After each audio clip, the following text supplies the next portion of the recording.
We are here today with Vickie Dodd. She is the author of Tuning the Blues to Gold and has a sound school that she's been using sound as a medicine for transformations for the last 40 years. She's a pioneer in body-mind work, uses frequency and auras to raise consciousness and to transform individuals. She has been working with indigenous groups that have brought her a whole level of learning that many of us do not experience. So welcome, Vickie. Thank you very much. And so tell us a little bit about sound and how that transforms. Well, you know, this body of ours is liquid, primarily. And sound seems to be this most perfect medium to go into this liquid system and connect with the whole electrical magnetic field. And when we sound, when we use our voices to sound, it sets up a wave through this liquid. So it starts changing the tissue, it starts changing and rearranging the whole homeostasis of this body. So as a body work, which is how I was a body worker for many years, and doing tissue work in the late 60s and early mid 70s, and I started noticing that if I sounded what the body was asking to be expressed, that the tissue would change, and that the alignment would change. The fascia, the connective tissue, would actually change, and so that the musculature would have more of a three-dimensional shaping. And this was very exciting because we had been working so hard trying to create that change. So that's one form. How does sound change tissue? How did you come to discover that? By doing it, by working on myself, I never had any choice. I'd always been able to perceive frequencies. So I started using my voice to try to match what I was perceiving. And that as I would start, well, how does sound change tissue? Okay, one of the reasons we do tissue work is to hydrate that tissue. What sound does is hydrate the tissue. Right? So that's the science or math of it. And it does it so effortlessly. But it has to be a particular type of sound that hydrates. I mean, obviously there would be sounds that dehydrate. You're absolutely right. There are absolutely sounds that dehydrate. So one of those, okay. What I teach is not how to sound, but how to listen. There we go. Okay. Yes. Because you're right. It's not about what kind of a singing voice I have. It's not about the right pitch, the right tone. It's by being willing to match what is wanting to be expressed. So I'm wanting to be able to cultivate a relationship with myself or with another self. So it's about listening. Yes. You are actually listening to your own body and the whole body consciousness. Yes. Or listening to another's. Yes. Could you go into how you actually listen? Well, first I have to empty. I have to have some room to listen. And so that's been part of my whole spiritual meditation practice since I was a young being. And it seems to be in all spiritual walks that I've heard is a need to empty. So I do sounds, maybe unpredictable, at random, chance, movement, sound, to get my mind quiet.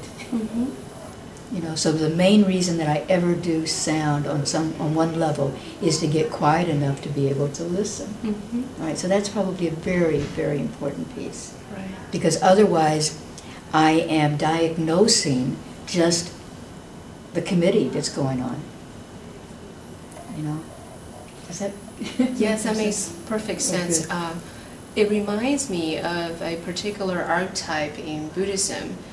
There is an awakened being, oftentimes manifest as female. Avalokiteshvara in Sanskrit is her name.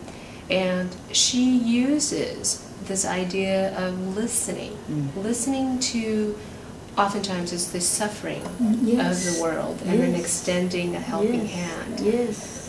What do you hear when you listen? Oh, I wrote a book called Tuning the Blues to Gold, which you mentioned, and it had been the work I'd done for the 20 years prior to that.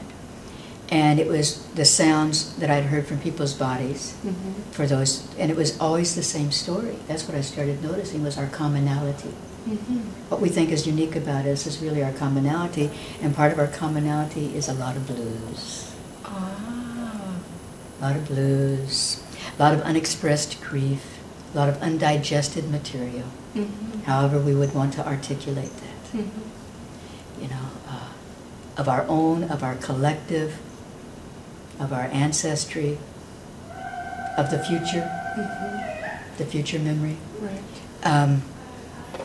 So, yes, so listening on a very pragmatic level of starting to teach how to listen. One would be the emptying, and then being able to come to that which is what I'm wanting to be able to listen to, and come to that place.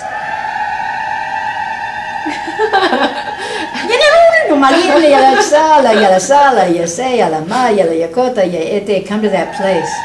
Oh, that's wonderful. Isn't that wonderful? They're confirming. They're confirming. Yes. To come to that place with not knowing. Not knowing what I'm going to listen to.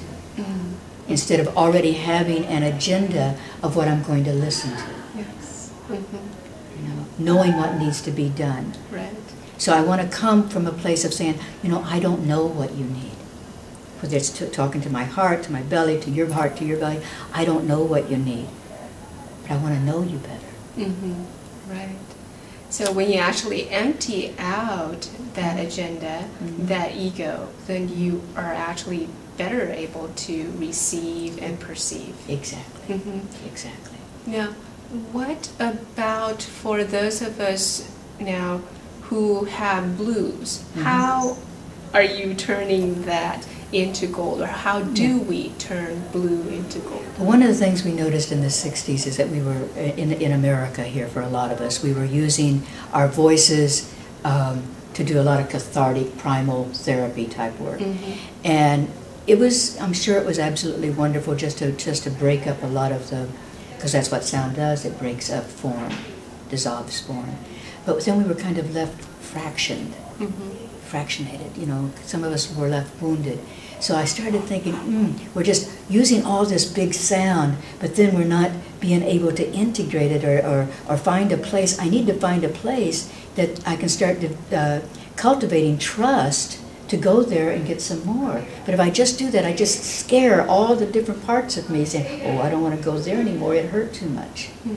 So I started working with people being able to find their own hum, their own signature, something that would bring them home. So after they had moved some of their grieving, or moved some of their anger, or moved some of their fears, which to me are all grief, and then being able to spiral and curve and spin that back into their own hum. So that is a big piece of my work, of teaching layers of respecting that the body really can only digest and assimilate a little bit at a time. The apertures are very small. My mind might tell me that my anger and my grief is so big that if I ever released it, I would, you know, tear up the town. But the body can't, the body assimilates just a little bit at a time. So we teach of how to respect what is that layer, that one layer, and then letting that one layer be integrated and assimilated. And then going to get more gold or more blues and letting that turn into gold.